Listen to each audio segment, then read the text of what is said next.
Hi నమస్తే, welcome to Myra Media. నేను మీ కేవీఆర్. చంద్రబాబు కరపత్రిక ఆ పార్టీ గెజిట్ లాంటి ఈనాడులో ఒక ఆశ్చర్యకరమైన వార్త వచ్చింది.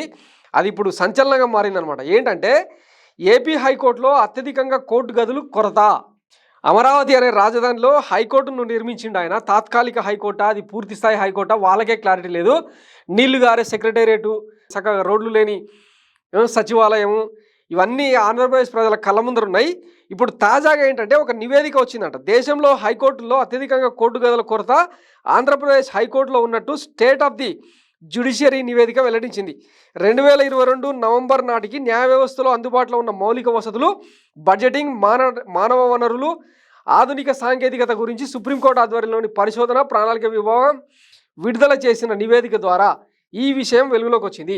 139 కోట్ల జనాభా ఉన్న భారతదేశంలో 5 కోట్లకు పైగా పెండింగ్ కేసులున్నాయి. వీటన్నింటినీ జిల్లా ఉన్నత సర్వోన్నత న్యాయస్థానాల్లో ఉన్న 20,580 మంది న్యాయమూర్తులు పరిష్కరించాలి. కేసుల పరిష్కార నాణ్యత, వేగం అన్నది న్యాయమూర్తులు వారి సహాయక సిబ్బంది సంఖ్యపై ఆధారపడి ఉంటుందని ఈ నివేదిక పేర్కొంది. అయితే ఇందులో దేశవ్యాప్తంగా అన్ని కోట్ల దుస్థితిని చెప్తూ ఆంధ్రప్రదేశ్ హైకోర్టులో 38% మేర కోర్టు గదుల కొరత ఉంది. ఈ హైకోర్టుకు మంజూరు చేసిన న్యాయమూర్తుల సంఖ్య 37 కాగా ప్రస్తుతం 27 మంది ఉన్నారు. కానీ వాళ్ళకి ఉన్న గదులన్నీ అంటే 23. ఇలా ఏపీ హైకోర్టు ఈ విషయంలో దేశంలోనే తొలి స్థానంలో ఉంది. ఆ తర్వాత స్థానంలో గువాహతి, తెలంగాణ, గుజరాత్ హైకోర్టులు ఉన్నాయని చెప్పి ఇంకా గణాంకాలు చెప్పిండు. దీన్ని ఎట్లా డైవర్ట్ చేస్తాడంటే పచ్చల పాపరావు. ఇదే హైకోర్టు నిర్మాణానికి కేంద్ర ప్రభుత్వం 500 కోట్ల రూపాయలను విభజన హామీల్లో భాగంగా ఇచ్చింది. మరి అట్లాంటప్పుడు ఎంత అద్భుతంగా తీర్చిదిద్దాలే భవిష్యత్ అవసరాల కోసం. ఇప్పుడు అమరావతి అనే ఒక గూడుపుడాని రాజధానిని, అదేమంటారు మాయామచ్చింద్ర టైపు పప్పుగుత్తి ఇడ్లీ పాత్ర లాంటి రాజధానిని నిర్మించే క్రమంలో హైకోర్టుని నిర్మించింది కదా చంద్రబాబు నాయుడు. 500 కోట్ల బడ్జెట్తో నిర్మించాల్సిన హైకోర్టును ఎంత పెద్దగా నిర్మించాలి? అరకొర గదులు, కనీసం టాయిలెట్ వసతులు కూడా లేని దుస్థితిలో ఆ హైకోర్టును నిర్మించిందని చెప్పి ఇప్పుడు అక్కడ వాదనలు ఉన్నాయి. ఇప్పుడు అదే చంద్రబాబు గెజిట్ లాంటి పత్రికలో ఈ వార్త వచ్చింది. ఇది అమరావతికి సంబంధించిన రియాలిటీ ఏమైనా భ్రమలు ఉన్నాయేమో బయట ప్రపంచంలో, దాని గురించి వీళ్ళకు వీళ్ళే కడుపుజించుకుంటే కాళ్ళ మీద పడుతుంది అన్నట్టు వీళ్ళకి వీళ్ళే బయట పెట్టుకుంటారు అనమాట. ఇదే పచ్చల పాపారావు రామోజు ఏం చేస్తారంటే వైసీపీకి సంబంధించిన ఏమైనా అవినీతి అక్రమాలు చెప్పాల్సి వస్తే మొన్న అదేదో బర్త్డే రోజు రాసిండు కదా, జగనన్న బహుమతి పోతోంది మతి, పిల్లలకు ట్యాబ్లు ఇస్తే ఇట్లాంటి హెడ్డింగ్స్ పెట్టి రాస్తాడు. ఇవి అంటే జనానికి అక్కడికి వచ్చే. ఇప్పుడు రాజధానిలో హైకోర్టు నిర్మాణానికి సంబంధించి 500 కోట్లు ఖర్చు పెట్టి ఇంత నాసిరకం నిర్మాణాలు చేపట్టిన విషయాన్ని మాత్రం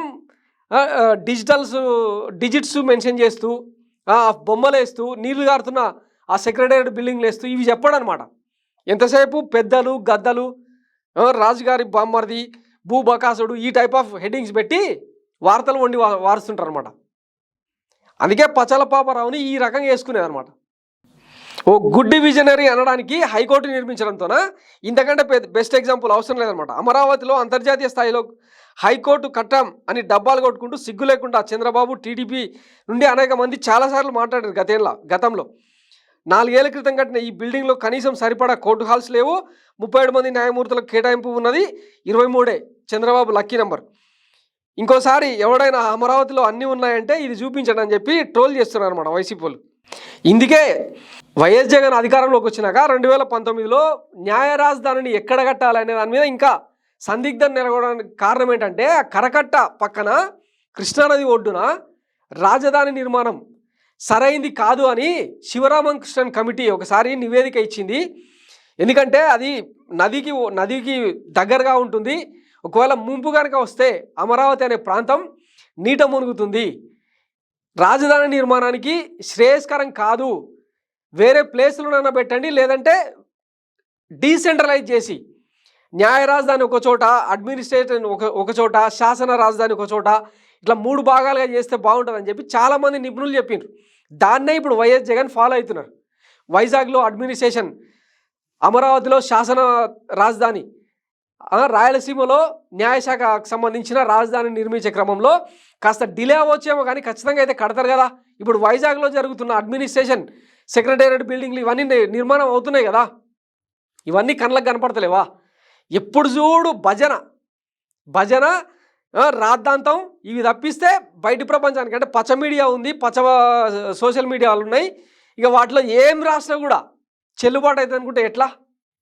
ఇప్పుడు సాక్షాత్తు మీ ఈనాడు పేపర్లోనే, మీ గెజిట్ లాంటి పత్రిక, రాజముద్ర లాంటి పత్రికలోనే ఈ వార్త వచ్చింది. దీనికి ఏం కౌంటర్ ఇస్తారో టీడీపీ నేతలు అడగండి ఒకసారి. ఇది అమరావతికి సంబంధించిన గూడుపుటాని. Thanks for watching Myra Media. నేను మీ కేవీఆర్ సైనింగ్ ఆఫ్.